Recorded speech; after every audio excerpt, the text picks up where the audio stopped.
I just want to go back for a moment, but I know it's purely speculative and probably a silly question. What do you think would have happened if Ian Curtis lived? I think musically we would have gone exactly the same way. I think Ian would have been singing on Blue Monday. Bernard and Stephen were very interested in the technology, were eager to try it and use it. So I think the music would have gone the same way. We were getting very dancey towards the end. Songs like Something Must Break, The Only Mistake, Isolation and things like that. You know, it was getting very dance orientated because we were listening to a lot of Donna Summer, Giorgio Moroder, Kraftwerk, etc., etc. You know, those things were being dragged in, if you like. So I'd see it as a natural progression. I mean, it's quite interesting because it was always me that wanted to be rocking. And it was quite interesting in New Order that the thing that made New Order was the combination of technology, dance and rock. So it was lucky that I stuck to me guns. But the way you play bass as well, this is also what I want to ask. I mean, that sound that you create, that is the Hooky sound. Was there a moment where you realised what you were doing? You're like, wow, I've created my sound? I've never realised what I've been doing ever, mate. Sometimes I wonder. No, I mean, it came about quite gradually. You know, I mean, it was a combination of getting the right equipment. Martin Hannett was very, very helpful. Martin Hannett was a bass player, and he was a very egotistical bass player, I've since found out. And he said to me, Hooky, he said, you've got to get a bigger amp, you've got to be big, man, you've got to be big, you've got to get above these bastards, you know. And I was like, well, right, okay, Martin. So he encouraged me to get fantastic equipment, which created the sound, which helped, you know. And also the way I play, which is because I play high, not like a normal bass player, gives you a uniqueness, and as my mother used to say, a gimmick. Got to have a gimmick, our Peter, she used to say to me. So, you know, it became like that. And luckily, whether it was a combination of skill, talent, or, you know, blind stupidity, I managed to create a bass lines, 24 hours, She's Lost Control, Insight, you know, a lot of very recognisable bass lines. And to me, that feels quite normal. You know, when I hear a normal bass player where he's just following the guitar, that doesn't feel normal to me. You know, I want to go up and slap him. Well, my granny said to me, you know, she was always upset with a lot of modern music because she said, where's the melody? She always wanted melody. Where can you sing along to this song? But you bring melody with the rhythm, which is such a fascinating thing. It's dance music with the melody. Well, I mean, it happened. The great thing about both Joy Division and New Order is that we never used to talk or plan anything. Everything happened quite naturally. And it was that, I think, that makes you sound relaxed with it, and also a bit in awe, because we didn't plan anything. We never talked about anything, and we never planned anything. We just literally just did it. And I think that's the thing. My style, especially allied with a great drummer, you know, gave a great rhythm section to Joy Division, which allowed the guitarist and the singer to be different. And, you know, I mean, chemistry in bands is at the same time destructive and inspirational. You know, a great chemistry in a band can make wonderful music and then destroy each other. So you do have to be careful, and it's that line you tread with great bands that make them interesting. I presume they're like a family, and I wonder if you're a little sad at the moment. Yeah, I am sad at the moment, actually, because the first time I've grieved for a group. I didn't grieve for Joy Division because I went straight into New Order, but I've been grieving for New Order because of the way the others have handled their so-called reformation. They handled it in a very dishonourable, very underhand way, and I don't think I deserve treatment like that. I'm fighting them at the moment legally because I don't agree with what they've done, and I'm hoping that, you know, one of us will learn a very good lesson. I look forward to the next instalment. I'll let you get to your dinner in a moment. Just a couple of quick ones. Just I like what you were saying a moment ago about you didn't plan about what you were doing. Leads me to the days of the Hacienda, and of course I haven't yet read your book, How Not to Run a Nightclub, or How Not to Run a Club, but how do you bring the business and the fun together? Can you or can't you? No, you cannot. I've learnt that. You cannot bring business and fun together. Right. Because it's the two don't go together. Yeah. You know, we employed our friends in the Hacienda, and it took us a few years to realise that your friends are your friends because they're good at drinking and not good at business. So that was a hard lesson. Now, the thing is that now that I have a club that is run with my partner, who's a businessman. I go in and go, oh, should we have a circus? He goes, no. Oh, all right, should we give free drinks away? No. And it's like, oh, you know, this isn't like the Hacienda. But the Hacienda was funded by 2 immensely popular groups. And they entertained a city and a lot more besides for 16 years.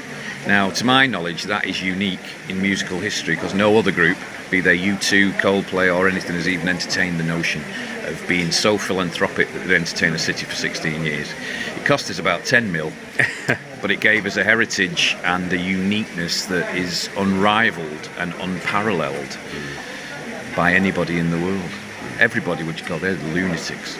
But I mean, it was fun, you know, that anarchic attitude, and the thing that we didn't care about money was actually refreshing and unrealistic at the same time. You know, our kids sit there going, oh shit, Dad, if you hadn't wasted all that money on the Hacienda, I could have a Range Rover. I'm going, wow, it'll teach you how to be a good man, won't it? You've got to work for what you get. But I'm sure one night at the Hacienda is more fun than driving a Range Rover. Well, yes. Possibly. If I could remember most of the nights at the Hacienda, I'd probably agree with you.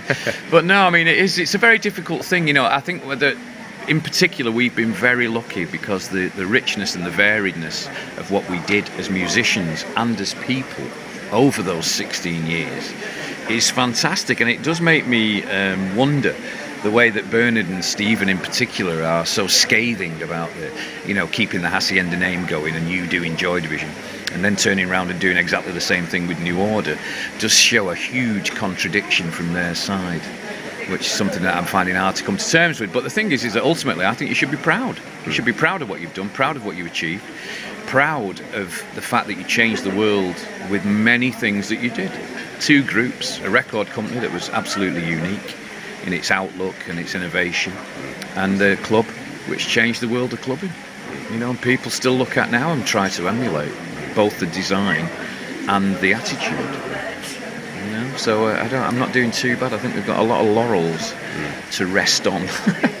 Good. Well, one final one. Then let's think about the future. Have you written your best piece yet? Have I written my best piece yet? My God, no. I mean, it was quite odd, really, because I was going through my iTunes the other day, and I've got loads of songs with me on playing bass. And I kept, when I'm trying in the gym jogging, I'm thinking, oh, bloody hell, it's me again. So I went through my iTunes, taking them all off, and I've actually got myself a little solo album of other bands that I've played with.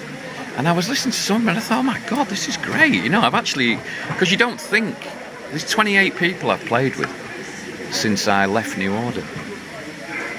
Since New Order split, rather.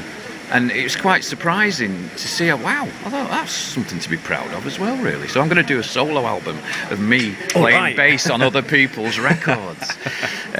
Because it actually works so well and it's come together so well. So it does. So, at the moment, I'm actually happy because nearly everything I work on, when I listen to it, I think, oh, that's great.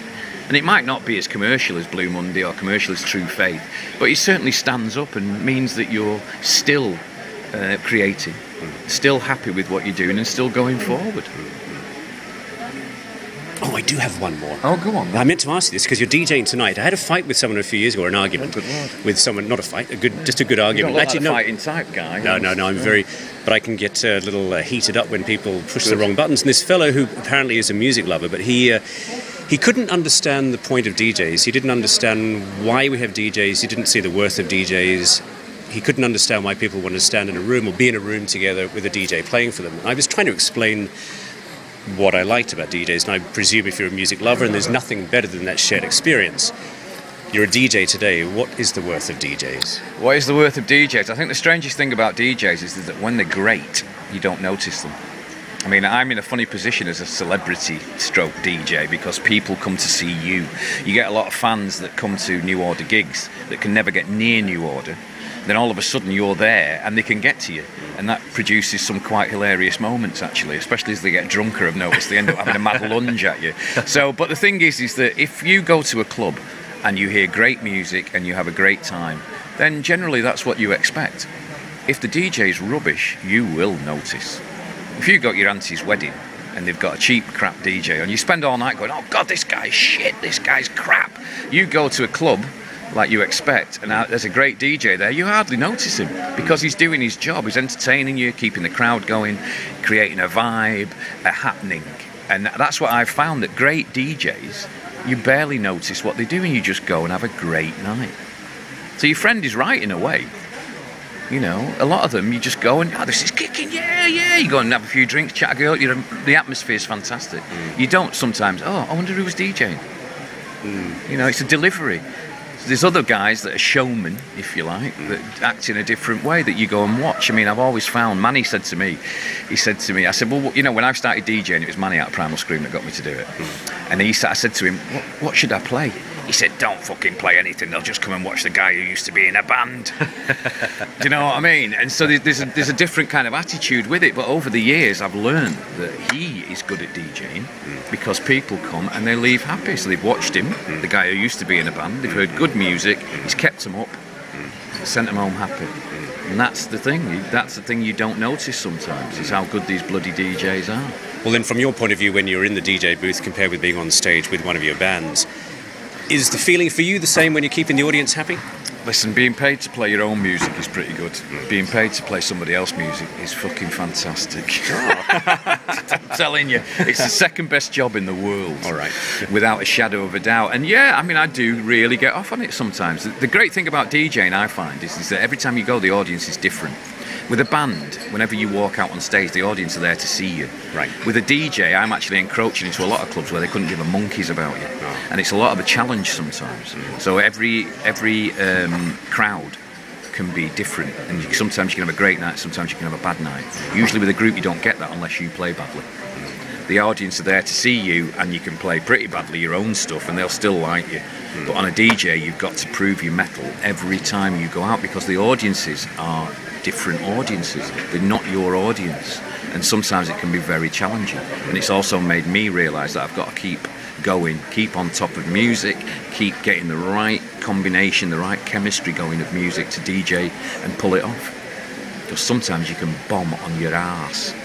At the end of the day, just pull out one of New Order's tracks or Joy Division, off you go. I play very little. I play very little New Order and Joy Division. I'd much rather not play it, to be honest. Really? Not at all? Because I hear them so much that, you know, it doesn't get me going. Whereas if I can go on and play Big Bad Wolf or something like that and get the audience kicking, you know what I mean? I'm like, yeah, let's have some more new stuff. And they're all going, no, we want New Order.